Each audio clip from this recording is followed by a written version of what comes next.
Class and objects. तो basic concepts हम लोग उप्स का समझ चुके हैं। नाउ हम लोग देखते हैं क्लास एंड ऑब्जेक्ट्स के बारे में। प्रोग्राम्स के अंदर हम लोग क्लास एंड ऑब्जेक्ट्स का किस तरीके से यूज करते हैं। तो कभी भी अगर हम C++ का या कोई भी ऑब्जेक्ट ओरिएंटेड प्रोग्रामिंग बनाएंगे तो हम लोगों को क्लास डिफाइन करके काम करना होता है। और क्लास डिफाइन करने के लिए क्लास एक कीवर्ड होता है जिसका यूज किया जाता है। तो क्लास कीवर्ड के मदद से हम लोग क्लास को डिफाइन करते हैं, क्लास लिखते हैं और फिर क्लास का कोई भी एक नाम हम रख सकते हैं। जो भी नाम रखना चाहें हम वो नाम रख सकते हैं, बट नाम रखने में बीच में हम स्पेस नेम के बीच में यूज नहीं करेंगे और न्यूमेरिकल लेटर से नाम शुरू नहीं करेंगे। यहां से क्लास का ओपनिंग ब्रेस है और यहाँ पे क्लास का क्लोजिंग ब्रेस है और यहाँ पे सेमीकोलन भी दिया जाएगा।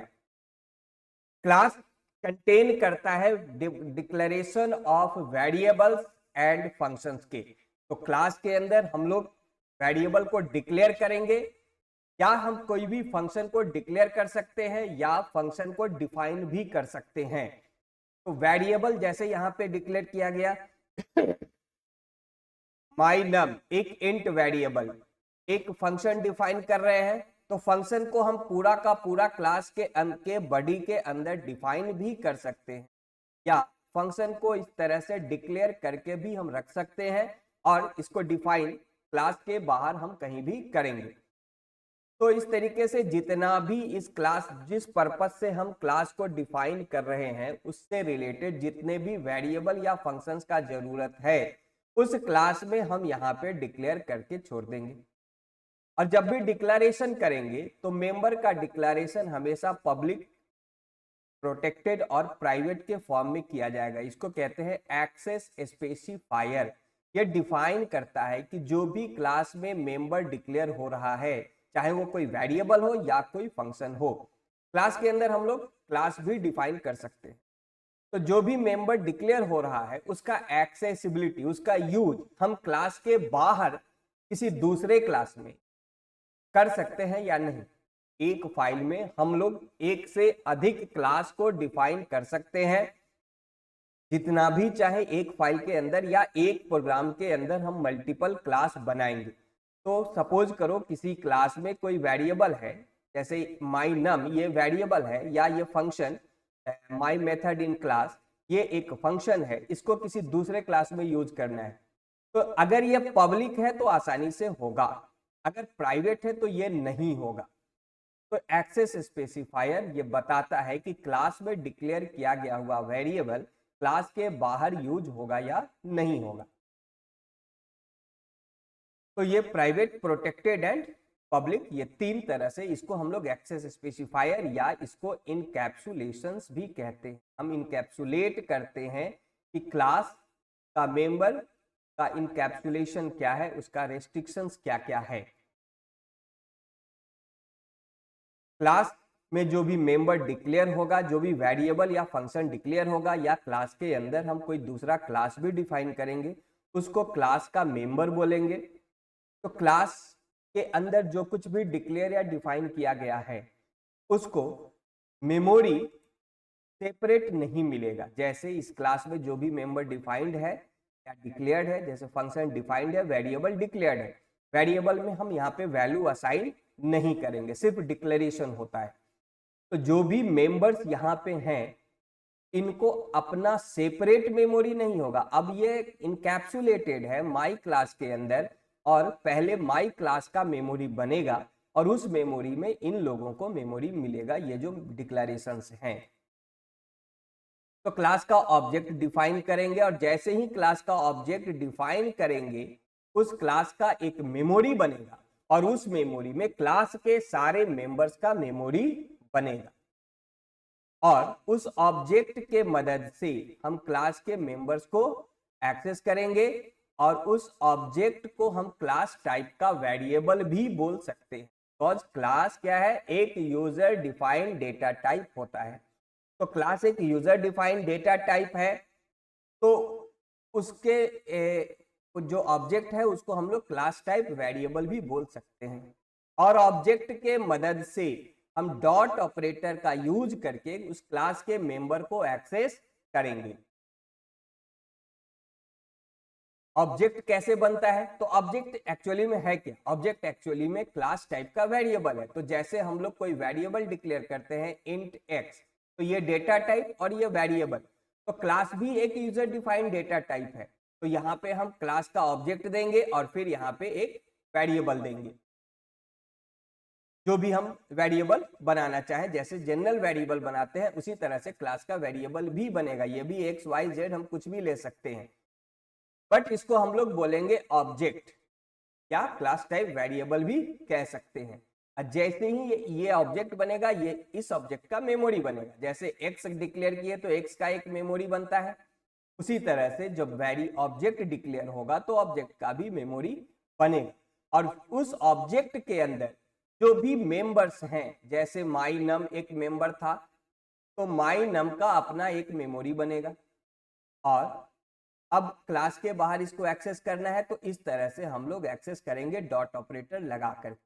ऐसे फंक्शन को कॉल किया जाएगा और ऐसे उसके वेरिएबल्स को एक्सेस किया जाएगा।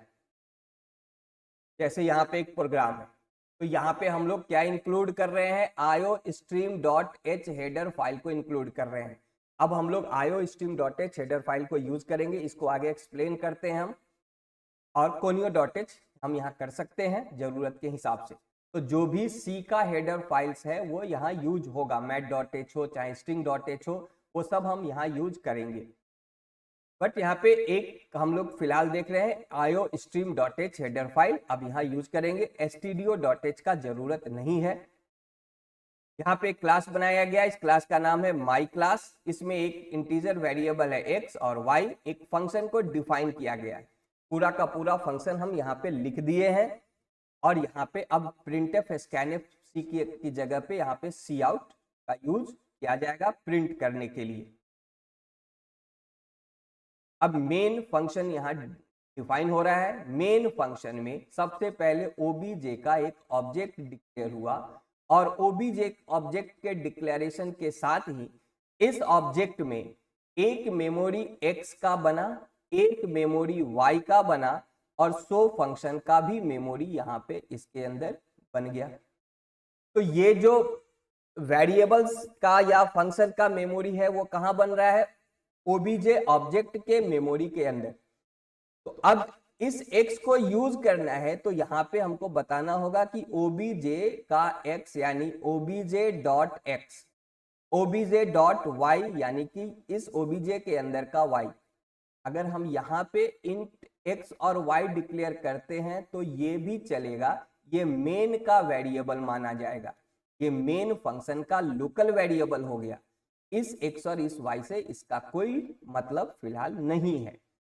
ये x obj के अंदर बन रहा है, ये क्लास का मेंबर है, तो इसको एक्सेस obj.x करेंगे और obj.y करेंगे।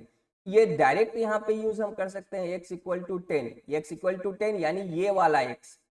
तो क्लास का मेंबर ऑब्जेक्ट के मदद से क्लास के बाहर एक्सेस किया जाएगा। फंक्शन को कॉल करना है तो obj.show, तो यहां से ये फंक्शन कॉल हो गया। तो क्लास का मेंबर क्लास के अंदर इनकैप्सुलेट हो गया। क्लास हम बनाते हैं कि उसके अंदर हम डिक्लेरेशन करके रख सके वेरिएबल्स का और फंक्शंस का। और क्लास के बाहर कहीं पे भी अगर हम लोगों को मेंबर का जरूरत है तो पहले हम उस क्लास का एक ऑब्जेक्ट बनाएंगे और डॉट लगा करके उसके मेंबर्स को एक्सेस कर लेंगे। बस सिंपल सी बात है। अब इसको यहाँ पे हम लोग प्रिंट कर लिए, ये आउटपुट इस तरीके से हमारा यहाँ पे आ जाएगा। तो ये बेसिक कंसेप्ट है क्लास और ऑब्जेक्ट कैसे यूज करते हैं प्रोग्राम के अंदर। अब हम लोग थोड़ा सा iostream.h के स्ट्रक्चर को समझ लेते हैं। iostream.h एक हेडर फाइल, इसके अंदर हम लोगों को क्लास मिलता है। एक क्लास मिलेगा iOS नाम का। ये एक्चुअली में एब्स्ट्रैक्ट क्लास बोला जाता है। डायरेक्ट iOS का हम कहीं यूज नहीं करेंगे। अब ये एक सुपर क्लास है। जितना भी C++ में जितना भी इनपुट एंड आउटपुट, किसी भी तरह का इनपुट या किसी भी तरह का आउटपुट करना होगा उनके लिए हम लोगों को एक क्लास मिलता है, और वो जितना भी क्लास है सारा क्लास iOS क्लास का चाइल्ड क्लास या सब क्लास बोला जाएगा। ये इनहेरिटेंस का कंसेप्ट। तो iOS का डायरेक्ट दो सब क्लास है, आई स्ट्रीम क्लास और ostream. Istream class का दो ऑब्जेक्ट तीन सब क्लास बन रहा है, एक IF स्ट्रीम और एक ISTR स्ट्रीम। IF स्ट्रीम जब हम फाइल हैंडलिंग पे आते हैं तो फाइल को रीड करने के लिए हम लोग IF स्ट्रीम क्लास को यूज करेंगे। ISTR स्ट्रीम स्ट्रिंग्स के ऊपर काम करने के लिए किया जाएगा, स्ट्रिंग या कैरेक्टर एरे के लिए यूज किया जाएगा। ओ स्ट्रीम क्लास जितना भी आउटपुट से रिलेटेड क्लासेज है वो सब ओ स्ट्रीम क्लास का सब क्लास है। यहाँ पे OF स्ट्रीम और OSTR स्ट्रीम, तो OF स्ट्रीम किसी फाइल पे राइट करने के लिए और OSTR स्ट्रीम क्लास का यूज कैरेक्टर एरे यानी कि स्ट्रिंग के लिए किया जाए। इन दोनों क्लास का एक कॉमन सब क्लास है IO स्ट्रीम क्लास। तो IO स्ट्रीम क्लास के पास दोनों क्लास का फीचर हम लोगों को मिल जाएगा। अब आई स्ट्रीम क्लास जो है वो क्लास इनपुट करने के लिए यूज होगा। C++ में जब हम इनपुट करेंगे तो हम लोग स्कैन फंक्शन अब यहाँ यूज नहीं करेंगे, अब हम लोग क्या यूज करेंगे यहाँ पे CIN, सीन। तो ये जो सीन है ये आई स्ट्रीम क्लास का एक ऑब्जेक्ट है। Cin is the object of the istream class जिसका यूज इनपुट करने के लिए होगा। तो ये क्या करता है, ये एक इनपुट स्ट्रीम क्रिएट करता है कंसोल से जहां से हम इनपुट लेंगे। तो सीन जो इनपुट स्ट्रीम बनाता है वो कंसोल या हम इसको कह सकते हैं कीबोर्ड से। तो हम इनपुट कहां से लेंगे, फिलहाल सीन जो हमको रास्ता बताएगा वो होगा कीबोर्ड यानी कंसोल। तो जो इनपुट हो रहा है वो जो डेटा का फ्लो है उसको इनपुट स्ट्रीम बोलते हैं। जब इनपुट आ रहा है प्रोग्राम में, जब वैल्यू आ रहा है तो वो वैल्यू जो कंसोल से आ रहा है वो इनपुट स्ट्रीम है। जिस रास्ते से होकर के हम कह सकते हैं कि एक रास्ता बना प्रोग्राम और कंसोल के बीच में, तो ये जो रास्ता बना ये इनपुट स्ट्रीम कहेंगे। तो stream is a flow of data. Stream क्या है, डेटा का फ्लो है। अब अभी हम लोग प्रोग्राम में वैल्यू ले रहे हैं तो जो स्ट्रीम है उसको कहेंगे इनपुट स्ट्रीम। वो कहां से आ रहा है, कंसोल से आ रहा है। सी इन जैसे ही हम लिखेंगे कंसोल से हमारा प्रोग्राम जुड़ गया और कंसोल पे कोई भी वैल्यू टाइप किया जाएगा कीबोर्ड से, वो हमारे प्रोग्राम में चला आएगा। सी इन के साथ एक ऑपरेटर यूज हो रहा है, ये ऑपरेटर यूज किया जा रहा है। बेसिकली ये शिफ्ट ऑपरेटर होता है, लेकिन जब हम इसको यहाँ पे यूज कर रहे हैं सी इन के साथ यूज करेंगे, इस तरह से यूज करेंगे जो यहाँ पे लिखा हुआ है सी इन के साथ। तो यहाँ पे अब इस ऑपरेटर को हम लोग बोलेंगे एक्सट्रैक्टर ऑपरेटर।